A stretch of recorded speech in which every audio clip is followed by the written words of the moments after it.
dyan, samahan niyo akong gawin yung ating cake for today's video. It's a mountain truck or monster truck. Ano ba tawag dyan?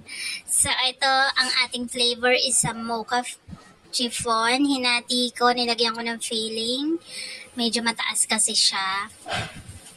Tapos habang ginagawa ko to, nagkaroon ako ng idea na lagyan ko siya ng humps na parang nasa mountain.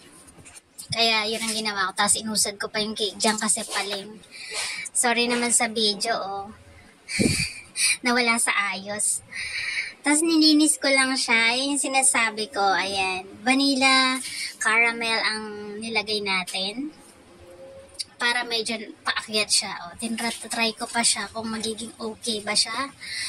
Sakto ba siya sa pagkaka-humps niya.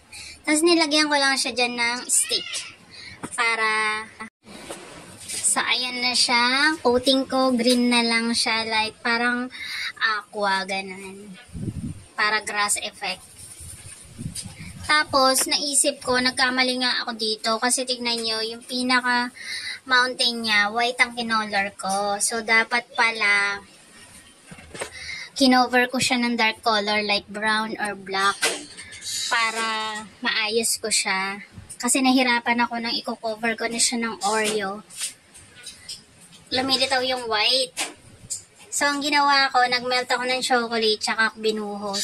Kaso may kasama na siyang Oreo. Mas madali siya kung wala pa yung Oreo na nilagay ko. Ayan, yung kanyang sand effect. So, ayan siya. Tapos, minelt ko siya ng chocolate para maayos siya.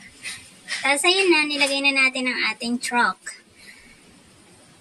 Diba? Tapos, nilagyan ko lang siya ng parang dumi-dumi yung kanyang wheels para may effect siya na talagang dumumi siya. So, ayan na siya. Nagkamali pa nga ako dyan ng number. Pag send ko, finish na number 2 pa lang pala. Excited naman sa 3. 2 years old lang pala si Samsam. So, inayos naman natin yan to the final look. Ayan na siya. Number 2 na. Thank you for watching. Don't forget to share.